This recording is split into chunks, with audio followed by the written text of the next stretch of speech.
and welcome to Startup Central. I'm Nayantara working from home in New Delhi. This is the only show of its kind, dedicated, of course, to startups, technology, innovation, disruption. Basically, if it falls under the gambit of the new economy, it's here every weekday at 6 p.m. on ET Now. Ladies and gentlemen, like all the startups and stakeholders that we feature in the show, Team Startup Central thrives on constructive feedback. Don't hold back. Keep writing into us. Tell us how we can improve the show, what's missing in it. We always want to hear more from you. We also lap up on compliments, so you can send us those as well. Our email address right on top, suc@etnow.tv. I'm also on Twitter, so you can reach out to me directly as well. Today, we're getting you the first ever television interview of the next generation at Bharti Enterprises. My guest is Zubin Bharti Mittal, who's overseeing Airtel's Accelerator program.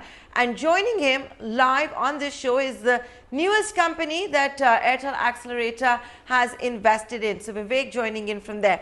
Hi guys, thanks so much for joining us here on Startup Central.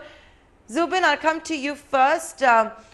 I guess only time is going to tell us if you actually have the same Midas touch as your father Rajan Mittal or your uncle Sunil Bharti Mittal and Rakesh Bharti Mittal. But you know, it's a pretty good start. Airtel Accelerator, you've overseen a couple of investments, of course Lattukids being with one of them. My first question to you is, how did you get involved in this segment of Airtel's business? Thanks, Nayantara. Thanks for having us on your show. And, I was warned that this question was coming, so I am a bit prepared for it. But no, in all seriousness, you mentioned obviously the sort of family legacy building the business. And although that's an important part of why I started working at Airtel, by no means is that the sort of focus of the Airtel Accelerator. I'm only focused on helping early stage companies like Lattukids grow and sort of build out a robust tech ecosystem in the process that not only benefits Airtel, but almost contributes to the digital India that everyone's striving to building towards.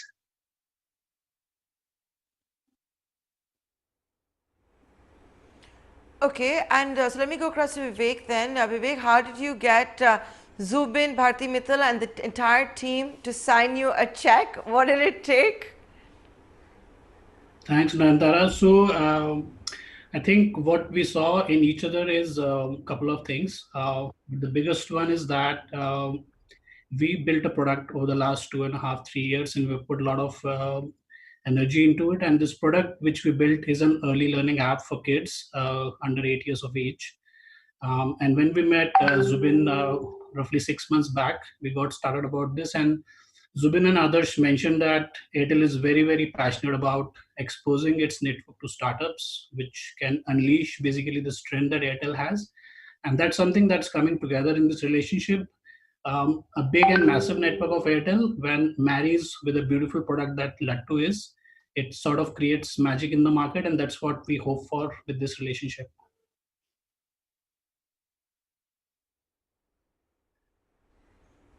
Okay, so 10% stake is what the Airtel Accelerator initiative has purchased in Lattukids. Zubin, are you going to tell me how much that cost you folks?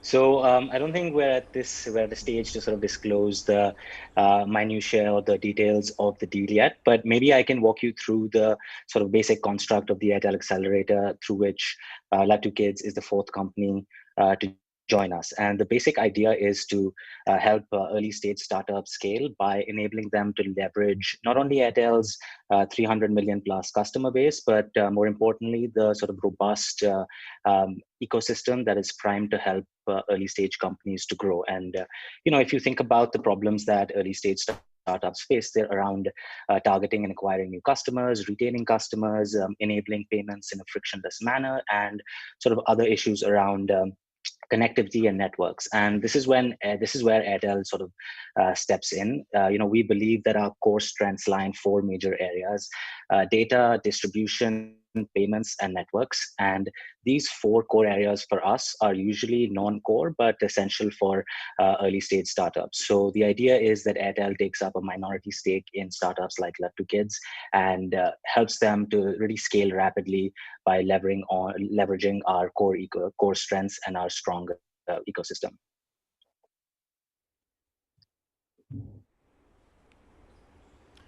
Okay, so then tell me something, Zubin, if I go back to Vivek, how do you identify the startups? I think a lot of people who will be tuning in, the young founders, startups, entrepreneurs, they want to know that how do they pitch to Airtel? How do they pitch to you? How do you find them?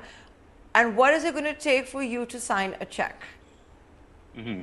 So I think the basic problem statement for us is how do we enable the growth of early stage technology companies? And we really look for promising young startups that are hungry to grow.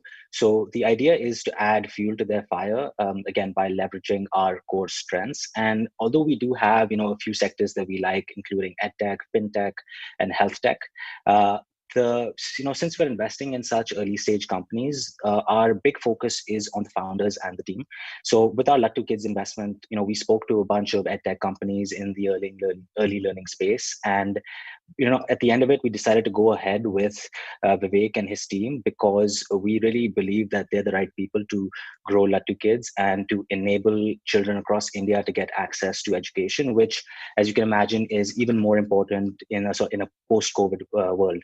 And obviously, we looked at various factors, but I think it boils down to Vivek and his team's deep expertise in early learning and producing and distributing world-class content in India and across the world.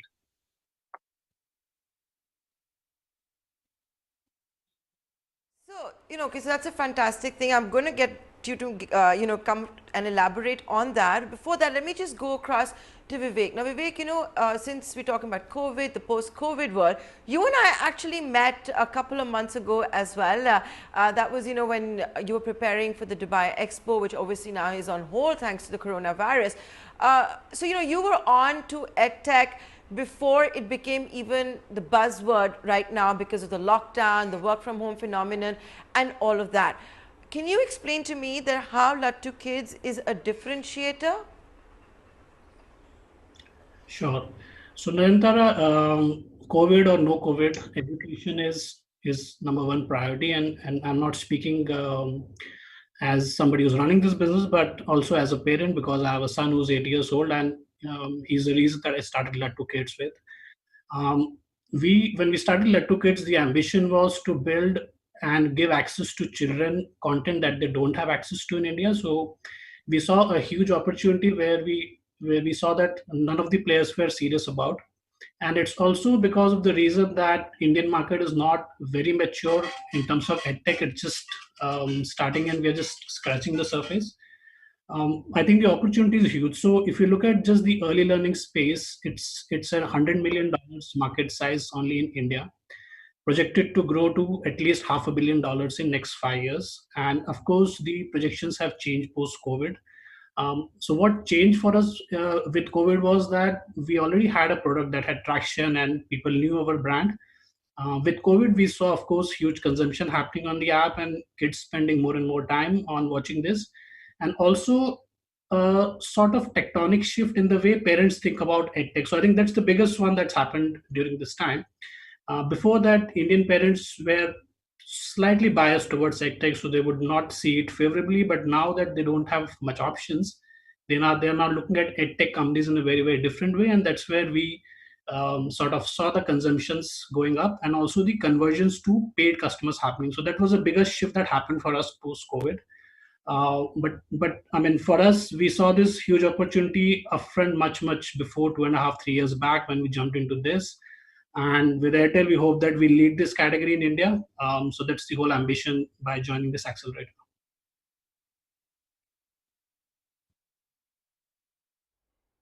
Okay. And obviously, you've done something right to, to get the backing of Airtel, a 10% stake by the Accelerator program. Zubin Bharti Mittal, you've given us a little bit of an idea, but like I said, I'm going to come back to you to elaborate. Do you want to tell me, you said synergies. Now, when you say synergies, it can literally be anything in the world, right? Can you get more specific on that? And what's the end game? Could it be something that, could it be a super app, for example?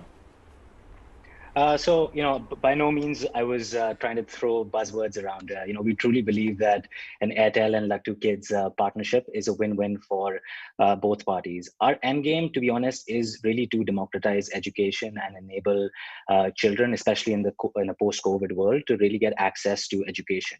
As you can imagine, you know, children who go to school from various backgrounds and socioeconomic backgrounds, some of them do have relatively more easier access to sort of remote learning tools and edtech platforms, whereas a lot of children don't. So the idea is to bridge that gap and really help uh, children sort of go through this pandemic and be able to go through this pandemic, and then beyond that as well, to be able to learn in a fun and sort of gamified way. And just to sort of expand more on the work that we do with our startups. Like I mentioned, our core strengths revolve around data, distribution, payments, and networks. So, we've worked with startups in the past that have been unable to grow past a certain stage because they aren't able to get their customers to pay on their app in a frictionless and sort of seamless manner. And because we have our expertise in payments and our partnership with the Airtel Payments Bank, as well as our own sort of payments platform, we've been able to help them move the needle and have made our sort of portfolio companies get their payments flow sorted out in a seamless manner. And similarly, on the distribution side of things, besides sort of access to the 300 million customers that we have a strong online presence with our music streaming app Wink, our video OTT platform Airtel Extreme. And so the opportunities for online distribution are very strong as well. And then on the other hand, our partnerships with literally hundreds of thousands of kirana stores across the country enable us to sort of dive deep on the offline distribution and the offline payments piece as well. So, again, I don't want to throw buzzwords around, but I truly believe that the Lattukids and Airtel partnership is synergistic and mutually beneficial. And I think it helps drive the end goal to really democratize education and enable children to access remote learning. So can I ask you, that is the idea also to one day pivot to becoming a full range consumer internet company? Is that going to be the end game? Are you pivoting towards that? So I don't want to use strong words like pivot, but at the end of the day, Airtel at its core is a telecom company. But one key focus area of everyone in the company is that we need to wrap a digital layer around our core telco services to add value to our customers. And we do that in both building our own products and services, like I mentioned, Wink and Airtel Extreme are two such examples, but also partnering with promising technology companies like Lattukids. And the good thing about our core telco offering is that our ecosystem lends itself well into growing technology businesses. But I would not say that we're going to pivot into a consumer internet company. Airtel is a telecom company with a strong focus on technology. I think I'd put it that way, if that makes sense.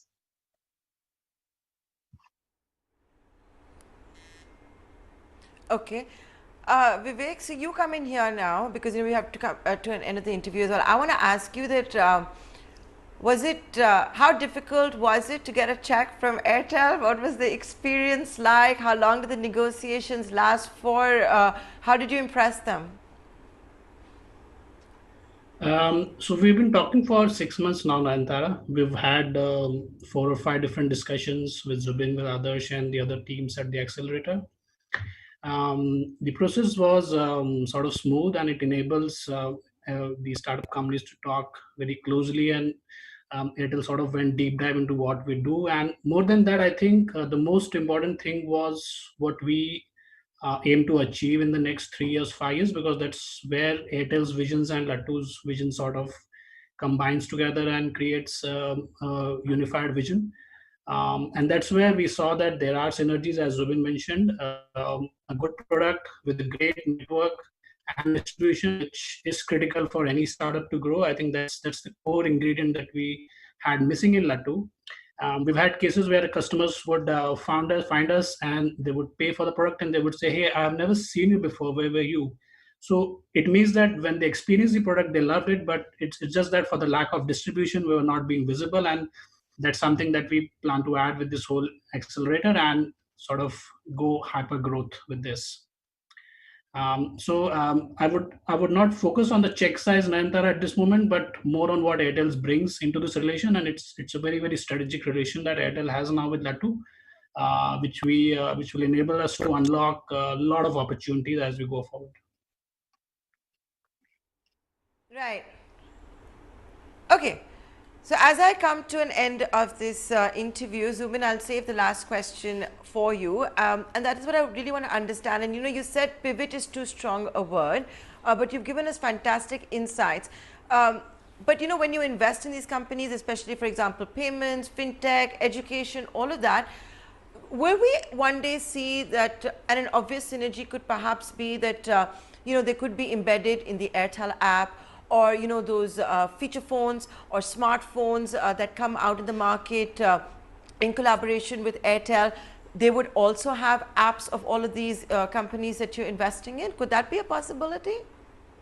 Yeah, I mean, so currently via our Airtel Thanks app, we do have, certain features that you just mentioned. And, it's part of our sort of multi-pronged strategy on distributing Lattukids. So although we haven't finalized sort of later stage details on the partnership, our focus right now is to grow Lattukids via our online channels, which include Airtel Extreme, Airtel Wink, Airtel Thanks, and through other offline mechanisms as well. And so our sort of sole focus right now is to grow Lattukids and to enable it to get users, and again, sort of coming back to the end goal of democratizing education, which is our sort of focus of getting into the edtech space.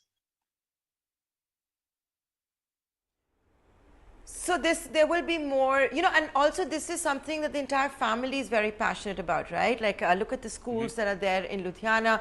If you look at the promoter group of Bharti Enterprises, they're so passionate about education. You in fact saw, on Mr. Zubin Mittal's 60th birthday, how the three of them, with blessings of the next generation, had agreed to divest stake, to set up a university that could, compete with MIT or with Stanford, etc. So this is obviously part of the larger group vision, right? And this is a piece of that, edtech. Yes. So as you mentioned, many members of my family and our family as a whole is passionate about education. And I agree that obviously Airtel sits within the sort of larger Bharti ecosystem, but Airtel in itself, I think, also has a desire to really venture into the edtech space. And our first sort of foray into this is with our partnership with Lattukids. And again, sort of, we fired up our growth engines, and I think you'll hear some positive news coming from us in the next couple of months on how Lattukids has been able to grow by leveraging the Airtel ecosystem.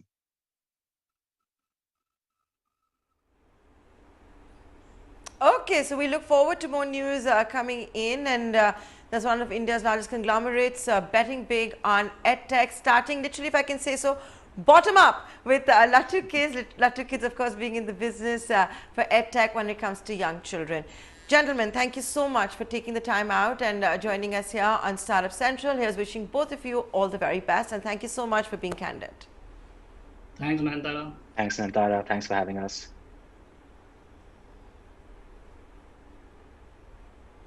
And ladies and gentlemen, we'll take a short commercial break, but don't press that button if you're watching us on the TV on your remote, or whether it's your smartphone or iPad. We'll be back in less than 2 minutes. We're taking a short commercial break.